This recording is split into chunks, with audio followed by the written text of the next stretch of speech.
My name is Christie Brimberry, and if you walked into Gas Monkey Garage during its wildest years, you would have found me not under the hood of a car, not holding a wrench, but sitting behind a desk, buried in paperwork, ringing phones, and a calendar that looked more like a battlefield map than an office tool. Officially, I was the office manager. In reality, I was the person standing between order and absolute chaos. The garage was loud, unpredictable, fueled by ego, gasoline, and impossible deadlines, and somehow I was the one expected to keep it all from collapsing in on itself. To outsiders, Fast and Loud looked like a show about fast cars and big personalities, driven by the larger-than-life presence of Richard Rawlings. But the truth inside those walls was different. Shows like that don't run on horsepower alone. They run on schedules, invoices, negotiations, and someone willing to say no when everyone else is saying let's go. I was that person. The only woman in a garage full of grease-stained mechanics who treated every day like a demolition derby. They called it a shop. I used to joke that it was a zoo. Not because they were bad guys, they weren't, but because managing that many strong personalities under pressure required the patience of a zookeeper and the reflexes of a referee. Before cameras ever started rolling, before the world knew my name, I was already part of that universe. My path into it didn't come from television ambitions or a desire for fame. It started in a barber's chair. Richard trusted his barber, a man he had known for years, someone who had heard every rant, every business idea, every half-formed plan that eventually turned into reality. That barber was my husband, Darren. When Richard mentioned he needed someone to manage the growing storm that was becoming Gas Monkey Garage, Darren didn't hesitate. He told him there was only one person who could do it, me.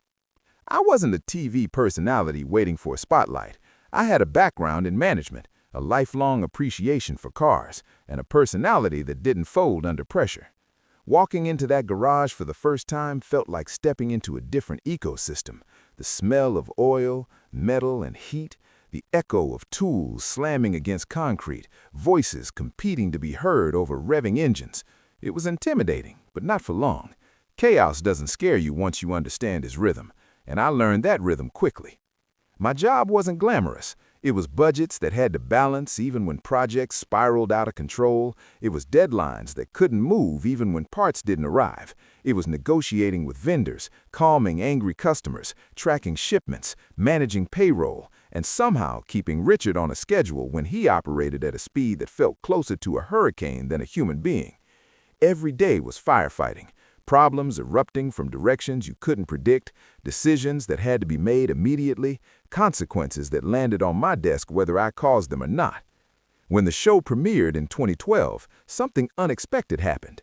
Viewers noticed me, not because I was flashy or dramatic, but because I wasn't. I didn't perform for the camera. I didn't try to steal scenes. I just did my job, and my job happened to reveal the reality behind the spectacle. People connected with that.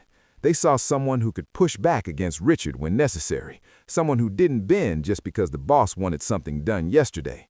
Over time, I became something the show never planned for, a fan favorite who wasn't flipping cars.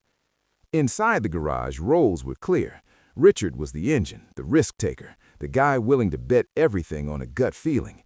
Aaron Kaufman was the mechanical genius, the quiet craftsman who could transform scrap metal into something extraordinary. And I was the stabilizer, the one making sure the entire machine didn't shake itself apart. Emotional anchor isn't a title you apply for, but it becomes yours when everyone else depends on you to keep things steady. What viewers didn't always see was the cost of being that person. Being the one everyone leans on means you rarely get to lean on anyone else. You absorb stress so others can focus on their roles.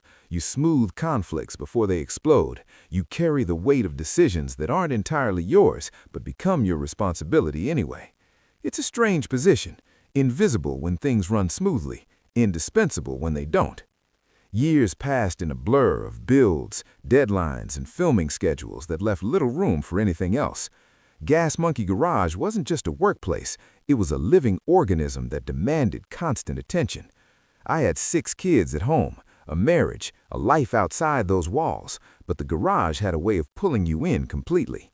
It was exhilarating and exhausting at the same time, like being strapped to a rocket you couldn't step off.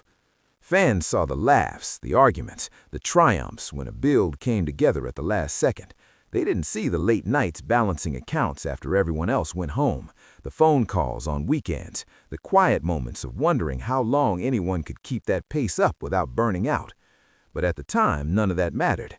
We were building something bigger than any of us individually, a brand, a show, a cultural moment that turned a Dallas garage into a global phenomenon. And then, just as it felt like the chaos had become manageable, life delivered something no calendar, no spreadsheet, no amount of preparation could control. A small lump, a doctor's appointment, words that changed the direction of a life in an instant, the kind of news that makes deadlines and TV ratings feel suddenly irrelevant. The circus kept moving, but for the first time, I couldn't be the one holding it together. In 2016, in the middle of a life that barely slowed down, Christie Brimberry noticed something small that most people would have ignored, a lump in her throat. It wasn't painful, it wasn't dramatic, just a subtle irregularity, the kind of thing you assume will disappear on its own. For someone used to solving bigger problems every day, it didn't seem urgent. The garage was still running at full throttle, filming schedules were relentless, responsibilities didn't pause for discomfort. So she did what many people do. She kept going. At first, the doctors weren't alarmed either. Thyroid issues are common, especially conditions like Hashimoto's disease, an autoimmune disorder that can cause swelling and nodules. Manageable, treatable, not life-altering. That was the expectation she walked in with, that this would be another problem to organize, another item to add to a list and handle efficiently. But medicine, like life, doesn't always follow the expected script. Further tests revealed something far more serious. It wasn't a routine thyroid condition. It was thyroid cancer, and it hadn't stayed contained. It had already spread to her lymph nodes, a detail that shifted the situation from manageable to dangerous. The kind of diagnosis that instantly divides life into before and after. Before, when the biggest worries were deadlines and budgets. After, when survival itself becomes the only priority. Cancer has a way of stripping away illusions of control. In the garage, Christie had been the one who anticipated problems before they erupted. Here, there was no anticipating, no negotiating, just a treatment plan that would take over her life whether she was ready or not. Surgery was necessary, but before surgeons could operate, chemotherapy had to begin. The body had to be weakened in order to save it, a paradox that feels cruel even when you understand the science behind it. She chose not to hide. In October 2016, she told her fans the truth. No dramatic speeches, no plea for sympathy, just a straightforward explanation of what was happening and a warning for others to listen to their bodies.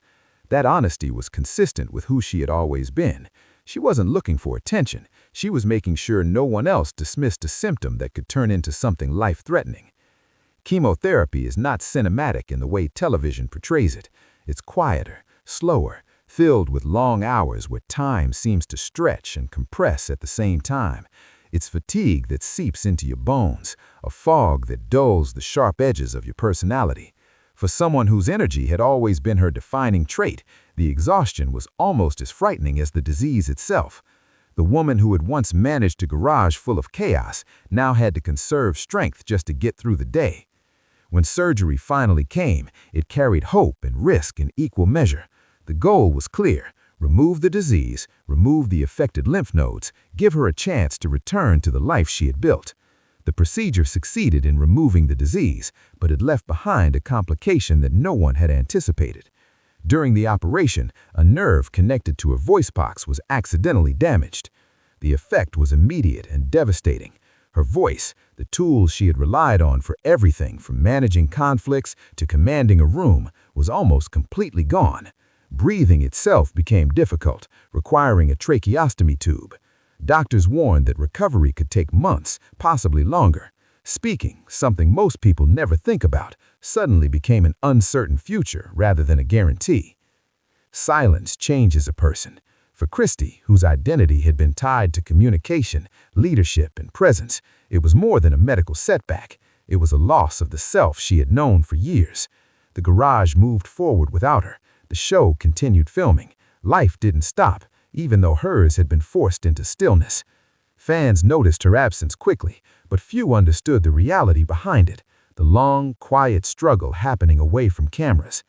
Recovery wasn't a single moment of triumph. It was a slow, frustrating process measured in tiny improvements, learning to speak again, rebuilding strength, adjusting to a body that no longer felt entirely familiar. Chemotherapy had taken its toll. Surgery had left scars both visible and invisible. There were days when progress felt real, and days when it felt like nothing was changing at all. Through it all, she approached healing the same way she had approached every crisis at the garage, one step at a time, no matter how exhausting it felt. There was no audience now, no deadlines, no dramatic reveals, just patience, resilience, and the stubborn refusal to give up. 6 months passed in that suspended state between who she had been and who she might become. Then, in December 2017, came the news that felt almost unreal after everything she had endured.